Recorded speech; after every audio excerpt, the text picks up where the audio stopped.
Hey y'all, welcome to Andros Plays Bluegrass. Today we're going to be working on the tune Angeline the Baker.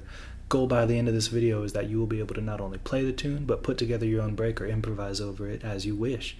We're going to cut away to me playing a partially improvised, partially arranged version of the tune, and then when we cut back we'll give it a bit of a deep dive. See you then.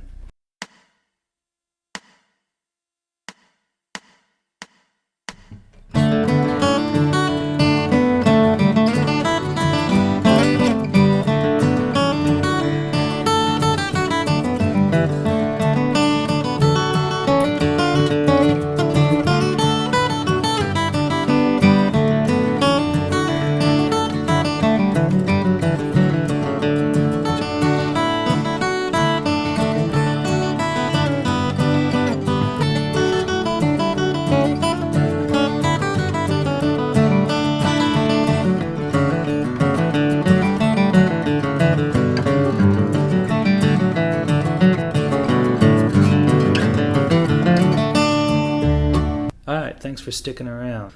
So the first thing you want to know if we're going to work on this tune is of course the chords. Now it's real simple. There's only two chords. We got D and G. And the A part and the B part both follow the same chord structure. So once you learn one, you know the other. I'm going to go ahead and play it for you, show the chords on the screen, and that'll hopefully be enough to get you to it, right?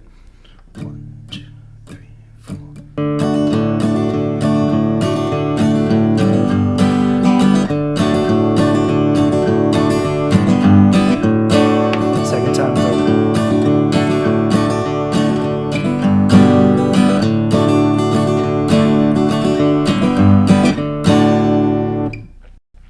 Alright, so that was twice through. We could say that's twice through the A part, twice through the B part. Doesn't matter because it's the same thing.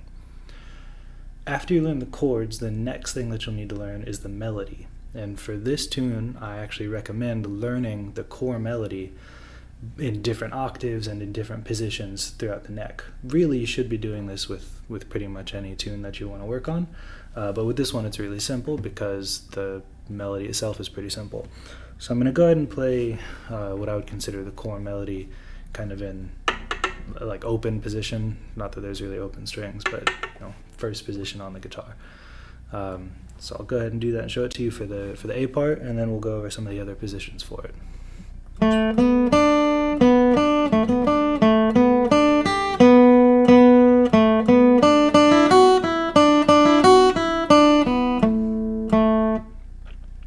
So that's the A part. The notes really are just A, B, D. That's kind of the core part of the melody, right? So where else can I find A, B, D? Well, I can find them in the same octave up here, right? Just instead of being on the strings here, go down a string but up.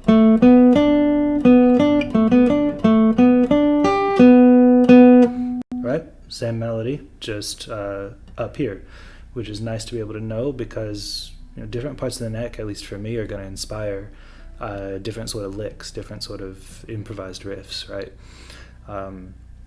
We'll get to improvisation stuff later, but suffice to say, you can practice that melody in this position or this position, and they'll both be the melody, right? You can also take it an octave down. Like I said, those notes were A, B, D. Well, where can I do A, B, D? Right there, right?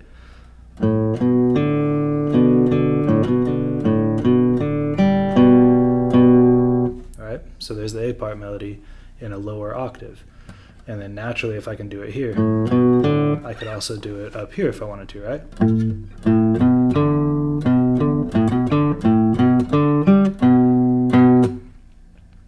So you've got a bunch of different options there for where you want to play that melody, and it's probably worthwhile to do a few of them because it'll help you out with coming up with more creative ideas later. Let's kind of give the same treatment to the B part. So the sort of basic melody of it is here.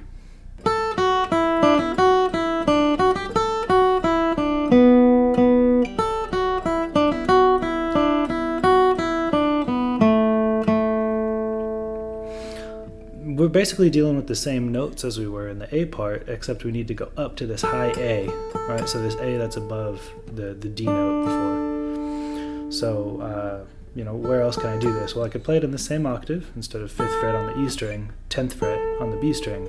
This is my A, right? Right? So I could do that same melody here in this position. Or I could go an octave down and I could use this A, E here, right?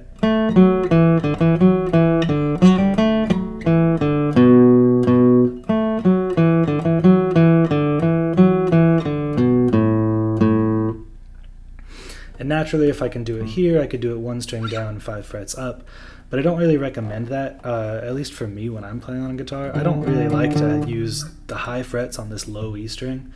The string gauge that I use is medium on the bottom, light on the top. But that medium on the bottom means that the action up here actually gets pretty bad. So it's not super well intonated. So I don't really like to play that low octave up the neck, personally.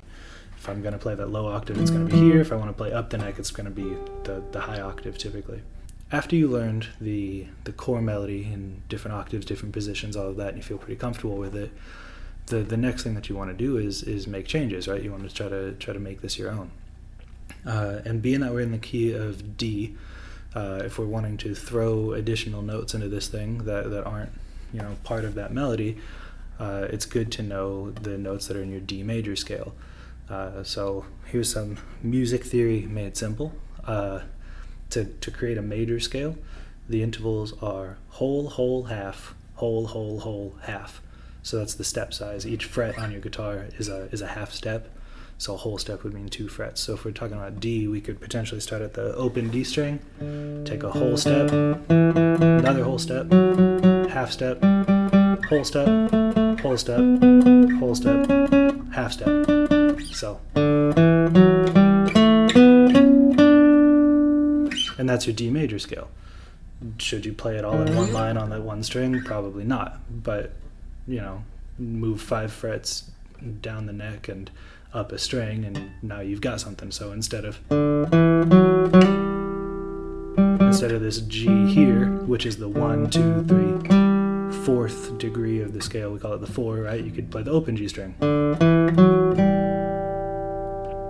And then the next note is a whole step away from that, so you could do 2nd fret here, and whole step away from that. Right? So work on a D major scale, have the idea of those notes. When you're practicing these scales, you really shouldn't just play the whole scale forward and backward, forward and backward. It's much more valuable to, even if it's something really rudimentary. So say I'm just working this 1 octave of the scale. Right, that's the whole scale. 1, 2, 3, 4, 5, 6, 7, 8. 8 being your root note, your 1 again. Let's say I wanted to mess with that in a different order. Well, that's sort of how we get the whole melody. Right? Those are notes in that scale, just played sort of musically.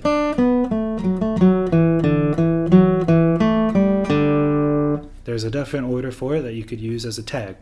Right? So when practicing these scales, do it like that. Don't play them forward and backward. Try to make music using them. It'll serve you much better in the long run. But if you're interested in exactly what I did, what I was thinking, let me talk through it, right?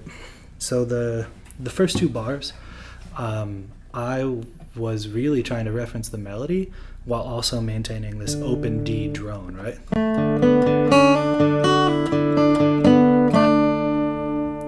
Hopefully you can hear how that's pretty close to the melody. Right? I'm kind of sticking with those same notes, except I'm ending with these 2 double stops. Just because I'm trying to have a sound that is a little bit more, I wanted to ring out a little bit better, and especially with those drones. It's especially nice if you're kind of playing by yourself. It can kind of get lost if you're playing with a long backing track or in a big group of people, but if you're playing by yourself, that stuff's really nice sounding, at least to my own ear. So the next 2 bars, I kind of just play just like a lick. It's not really following the melody or anything. But this part over the G chord, I'm trying to do something to acknowledge the G chord, which which sliding up to here, this double stop with this B and D note, that's acknowledging the G chord, right? Because B and D are notes that are in G. But then the slide back down to this open, again, these three open strings are G, D, and B. That's a G major triad, so I'm acknowledging the G again there, while also freeing up my fingers to be able to do the drone thing again, right? But this time I'm ending up on this high A note, because in the core melody, when we come into these, when we come into bars 5, 6, our melody goes higher, right? Instead of it just being... Now we're... Right, we have these higher notes. So, yeah, I'm not playing the same high note, but I'm trying to follow that basic pattern of now we go high, right? And then for the last 2 bars, I just... That's just a tag using notes that are in the D major scale, right? Like when I was just noodling around earlier telling you how you should practice a scale, whatever I played then could have just as easily been the tag. This isn't anything special. I just wanted something that started up here high, you know?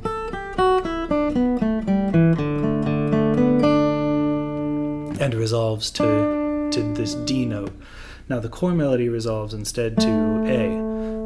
But when it comes to chords, the D and the A chords sort of serve a different function, the root and the fifth.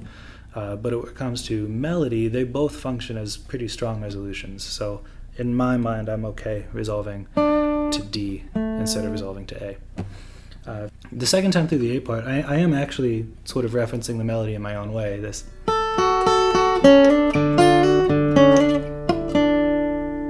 It might not seem like it, but this part is kind of my nod to the original melody, right? The original melody has this A, B, D. So sure, I don't hit that B note. I could have gone, but I thought I just didn't like that as much as repeating that A note. For something about that, it just feels has a little bit more punch to it. But that's sort of my slight nod to the original melody. And then for the next 2 bars of this A part, I'm kind of, well, at least for the next 1 bar, I'm just sort of hanging out in this position, just playing notes in the scale out of this position, right? But then when it comes to that G chord, I know that, okay, I haven't been very true to the melody. I want to get back to that melody. So over the G chord, I'm going to slide down so that I can be back in this open position. Right? So I slide down, I play notes out of a G pentatonic scale plus these double stops, right? So I can get back to this drone motif, right? And then I just do another tag. Just taking notes out of the D major scale to tag the thing with, right? Then into the B part, I'm trying to keep that same idea going, but I can't really drone on this open D string while also playing up here. Not that I can't, but it's harder, right? It's a lot easier to miss a string or make a mistake when you have jumps that are that big from your first string to your fourth. So I'm instead doing this octave up D note, right?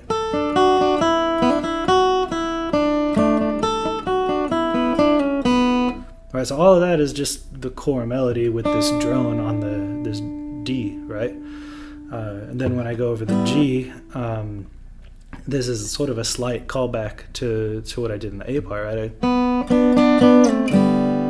Instead of having the slide up, I'm kind of just sticking here. But I'm acknowledging the G chord, I'm sort of doing a callback to what I played in the A part, right? Then bar 5 here in the first B part, I kind of am cross-picking over.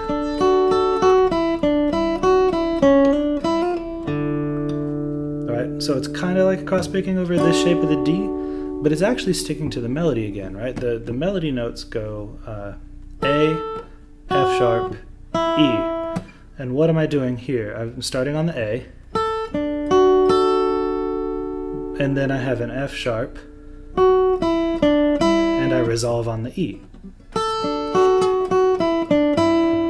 So in my head, this actually kind of fits with the melody, right?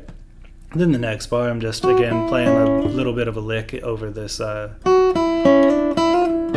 this shape, right? And I hit this open D string as a bit of an escape because I know that I want to go back down. So over an open string, it gives my hands time to move across the neck and head back down. And then I kind of tag this B part,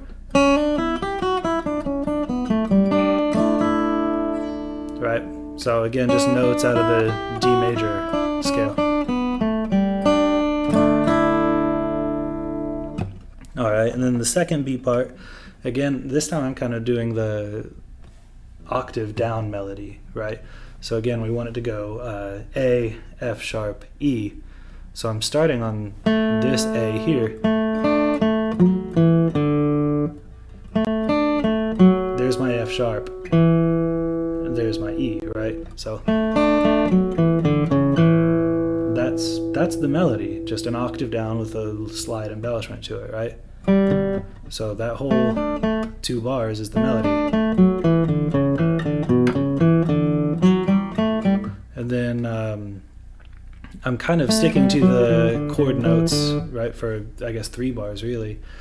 And then in my head, I'm realizing I've been playing it too safe. This is what I was thinking. This has been too safe. For 3 bars, it's been nothing but pretty much the melody and notes in D major. So I decided to do something a little bit spicier over this G chord where I have some dissonance with these double stops. I personally really like how those sound, especially this, I mean, there's a half step interval here between these 2 notes, but it sort of adds a nice bit of tension to it before the last 4 bars of this whole break where I'm going to have the chance to resolve, right? So I've got this, major 7th interval happening twice, right? But then I